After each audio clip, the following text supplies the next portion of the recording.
मंत्री हारा, कष्टकरी जीता, कष्टकरी जीता, मंत्री हारा, मंत्री हारा, कष्टकरी जीता, कष्टकरी जीता, मंत्री हारा, मंत्री हारा, कष्टकरी जीता, कष्टकरी जीता। वंदे मातरम। भारत माता की जय। जय हो भारत का संविधान। आज आपल्या समक्ष आम्ही पुनश्च भारताच्या संविधानाचा विजयाचा जय जयकार झाल्यानंतर त्याचबरोबर भारतरत्न डॉक्टर बाबासाहेब आंबेडकरांच्या विचाराचा जय जयकार झाल्यानंतर मान्यवर दत्तोपंत ठेंगडी यांच्या विचारांचा जय जयकार झाल्यानंतर, कष्टकऱ्यांचा जय जयकार झाल्यानंतर, असंविधानिक विचाराचा पराभव झाल्यानंतर, मंत्र्यांच्या हेकेखोरपणाचा पराभव झाल्याच्या नंतर, गुर्मी आणि घमंडीचा पराभव झाल्याच्या नंतर, कल बोलने की उनमें हिम्मत नहीं थी, आज बोलते समय उनकी बॉडी लैंग्वेज थरथरा गई थी, क्या बोलना समझ नहीं रहा था। पत्र पंडित पत्रकार, न्यूज चैनल के पत्रकार पूछ रहे थे क्या यह यू टर्न है, उस पर वो बोल नहीं पा रहे थे। ह्या सगळ्या गोष्टी सत्य आहेत आणि कष्टकऱ्यांचा विजय भारतीय संविधानानुसार नक्की आहे। आणि म्हणून परत मी आठवण करून देऊ इच्छितो त्या वेळेची, त्या ठिकाणाची। दहीसर मीरा रोड मध्ये आम्ही सांगितलं होतं, भारत के प्यारे पंतप्रधान नरेंद्र भाई मोदी श्रमजीवियों को श्रमवीर कहते हैं। श्रमवीरों से, जिसे हम कष्टकरी कहते हैं, यो कौन से पंगा नहीं लेना, पंगा नहीं लेना है। और ये दिखाई दिया, ये दिखाई पड़ा कि उनको जो है उनकी नीति से कष्टकरी कहा जाता था कि रिक्शे वाले भाई काम परमिट कैंसिल करेंगे। हम कहते थे तुम कर ही नहीं सकते। आज प्रताप सरनाईक जी ने कहा कि परमिट कैंसिल नहीं होगा। ये तो कहा है ना, आप पत्रकारों ने, माध्यमों ने बताया कि परमिट कैंसिल नहीं होगा, रद्द नहीं होगा। अरे भैया प्रताप सरनाईक जी, तुमको हम कह रहे थे कि बंबई उच्च न्यायालय के मान्यवर पीठ ने कहा था कि भाषा के ऊपर परमिट रद्द नहीं होगा। हम कानून की भाषा में समझा रहे थे, लेकिन तुम समझ नहीं पा रहे थे, लेकिन तुम समझ नहीं पा रहे थे। हमरे रिक्शा वाले भाई समझ पाए, अरे यहाँ के जनप्रतिनिधि समझ पाए, एमएलए समझ पाए, शिवसेना के आमतौर पे शिंदे साहब को मानने वाले सारे शिवसैनिक समझ पाए, लेकिन प्रताप सरनाईक जी पता नहीं क्यों नहीं समझ पा रहे थे।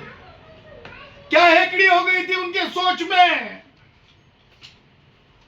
आणि म्हणून तुम्हाला मी सांगतो की घुमजाव म्हणण्यापेक्षा, यू टर्न म्हणण्यापेक्षा, आज माझं असं म्हणणं आहे की नैतिक दृष्ट्या मंत्र्यांना हे समजलं की कायदा सक्षम असतो, संविधान सर्वश्रेष्ठ असतंय आणि व्यक्तिगत मत आणि मीडिया समोर जाऊन हवाचे सवा काही रिॲक्शन द्यायचे, हे चालत नसतंय आणि हे टिकत नसतंय।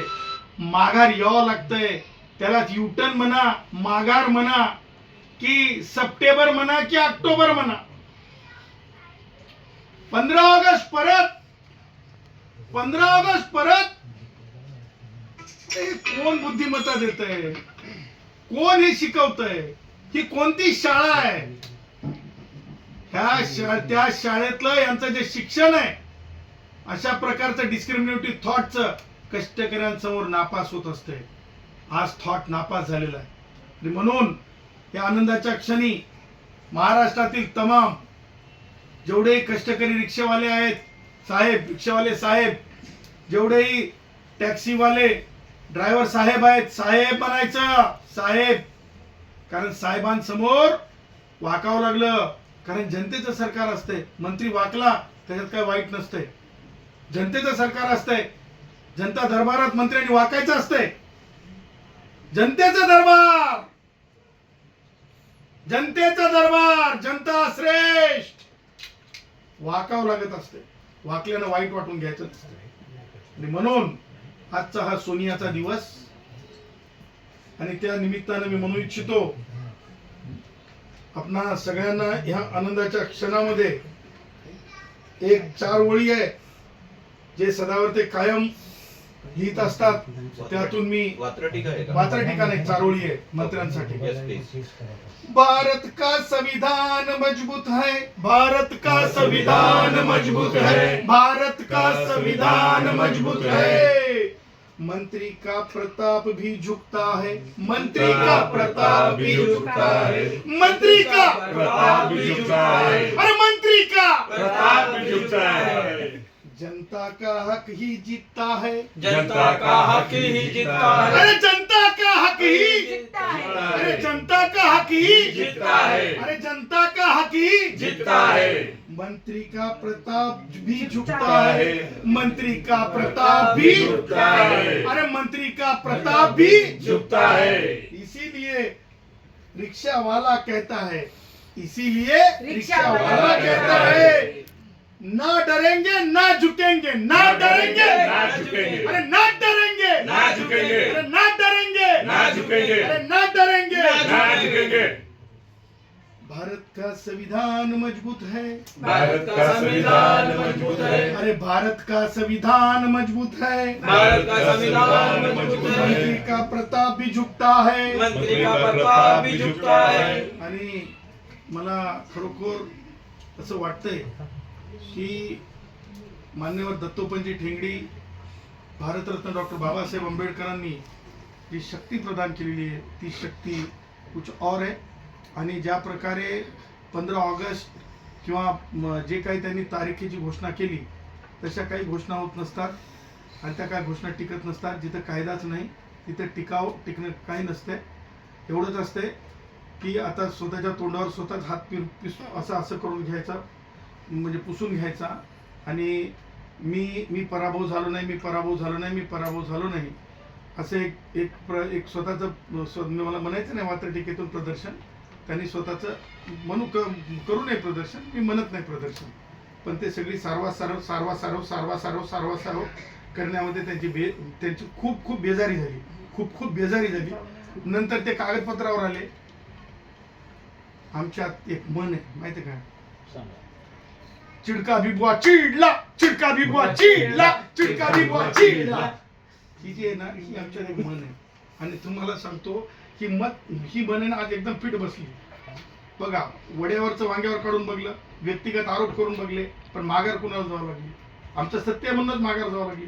युटर्न का घ्यावं लागलं? गोवा कोण आहे? तुम्हाला एक सांगतो मी, सिंपल गोष्ट आहे. नाचता येणं अंगणवाडी अशी गत झालेली आहे. ते मला अधिक त्याच्या खोलात जायचं नाही, परंतु मला आपल्या समक्ष दुसरी गोष्ट अशी मांडायची आहे की महाराष्ट्रामध्ये आणि परिवहन विभागाच्या बाबतीमध्ये खूप गंभीर गोष्टी घडत आहेत. आणि हे गंभीर गोष्टी घडत असताना मला आपल्या समक्ष, मी आपल्याला आठवत असेल तर मी परवाच्या दिवशी रात्री म्हणजे आगरी समाजाच्या बाबतीतला एक व्हिडिओ जारी केला होता की कशा प्रकारे एक आई, म्हणजे मला तिच्या शिव्यांना तुम्ही शिव्या म्हणून मोजू नका, ती मराठी भाषेतच ओरडत होती, ती आक्रांत करत होती, आक्रांत. तिच्या बोंबीच्या देठापासून मला वाटतं जवळपास आपल्या ग्रुपवर होता, पत्रकारांना सुद्धा मी शेअर केला होता की ते काय ती कशा प्रकारची ती व्यवस्था होती आणि कशा प्रकारे रात्रीचा अंधार ठरवण्यात आला, कशा प्रकारे ती जमीन, कशा प्रकारे झाडे तोडण्यात आली, कशा प्रकारे जमीनदोस्त करण्यात आली झाडे, आणि कशा प्रकारे त्या भावना चकनाचूर केल्या. एका सामान्य कुटुंबातलं जे त्याचं हक्काची जमीन असते, तिला ती भूमाय म्हणते. त्या भूमायवर कोणीतरी येऊन मध्यरात्री कुटुंब एका हळदीच्या कार्यक्रमाला लग्नाच्या गेलेलं असतंय. त्या कुटुंबाच्या जागेवर येऊन खसाखस त्या झाडांना पाणी टाकलेलं, त्या वृक्षवेलीला, त्या त्या ज्याला आपण अगदी झाडाला एक म्हणजे ऑक्सिजन देणारं, जे आपल्याला म्हणजे निसर्गाला म्हणजे हे समतोल राखणारं जे वृक्षवल्ली आहे, तिला कसं म्हणजे कच्चा कूर तोडलं जात होतं. ते बुलडोझरने मी ते व्हिडिओ आपल्या सगळ्यांना दाखवलेला आहे, परत तो व्हिडिओ दाखवत नाही. आणि हे सगळं होत असताना तुम्हाला सांगतो, दुसऱ्या दिवशी म्हणजे ठाणे जिल्ह्यामध्ये कासार वडवली FIR नंबर जे आहे FIR नंबर 0279, FIR नंबर 0279, तारीख आहे 26 एप्रिल 2026, 26 एप्रिल 2026, वेळ होती 23:48 तेव्हा हा FIR झालेला आहे.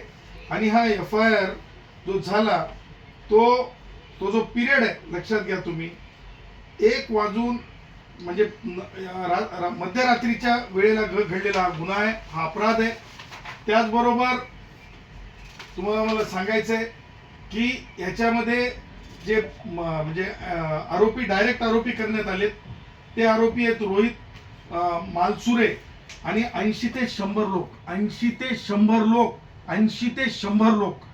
त्या पुढे जाऊन मला सांगायचंय की ह्या FIR मध्ये जो रोल आलेला आहे, तो रोल असा आहे की सदर प्लॉट बाबत 4 वर्षापूर्वी श्री कृष्णा हल्या भोईर यांच्या कार्यालयामध्ये आणि जून 2025 मध्ये श्री प्रताप सरनाईक यांच्या खोपट येथील कार्यालयात सदर जागेसंबंधी श्री प्रताप सरनाईक यांच्याशी मीटिंग झालेली होती. त्यामध्ये त्यांनी तुमच्या हिश्श्याची जागा आहे ती तुम्हाला देण्यात येईल असे सांगितले. दिनांक 25/4/2026 रोजी 9 वाजताचे सुमारास आम्ही सर्व कुटुंब माझे चुलत बहिणीचे मुलीची हळद असल्याचे कासारवडवली गावामध्ये त्यांची स्वाक्षरी त्यांच्या हळदीचे कार्यक्रमासाठी गेलो होतो. दिनांक 26/4/2026 रोजी 12:05 वाजताचे सुमारास आमच्या गावामध्ये राहत असणाऱ्या लोकांचा आम्हाला फोन आला व त्यांनी आम्हाला सांगितले की 2 पोकलेन व काही माणसे तुमच्या जागेमध्ये आली. आता ह्याच्यातला मी शॉर्ट तुम्हाला सांगतो की ही कंपनी जी आहे, ही जी कंपनी आहे, या कंपनीमध्ये जे लोक आहेत ते प्रताप सरनाईकांची कंपनी आहे की नाही, विहांग, हे प्रताप सरनाईकांनी आज तरी पत्रकारांसमोर सांगणं आवश्यक होतं. मला या गोष्टीचं आश्चर्य आहे की FIR होऊन जाते, कुणाच्या तरी भावना चकनाचूर केल्या जातात, परंतु अद्याप मंत्री म्हणून स्वतः त्या FIR मधलं नाव म्हणून, त्या FIR मधला रोल म्हणून, आतापर्यंत आरोपी जरी थेट त्यांचं नाव आरोपीच्या यादीत जरी टाकलं नसल तरी ऑपरेटिव्ह पार्ट मध्ये आहे, रोल मध्ये आहे. हे सगळं असताना मला असं वाटतंय की प्रताप सरनाईक यांनी माध्यमांसमोर येऊन जे आहे या FIRच्या बाबतीमध्ये त्यांची भूमिका जाहीर केलेली नाही. त्याचबरोबर माझं असं म्हणणं आहे की महाराष्ट्रातली एक परंपरा राहिलेली आहे आणि ह्या अगोदरही अनेक मंत्र्यांनी राजीनामे दिलेले आहेत. मी आज अत्यंत नम्रपणे विदाउट प्रिजुडिस भारताचा नागरिक म्हणून, कष्टकऱ्यांचा सेवक म्हणून, मान्यवर दत्तोपंत ठेंगडी यांच्या विचाराचा माणूस म्हणून, भारतरत्न डॉक्टर बाबासाहेब आंबेडकरांचा वैचारिक वारस म्हणून मी आज महाराष्ट्र महामहिम राज्यपाल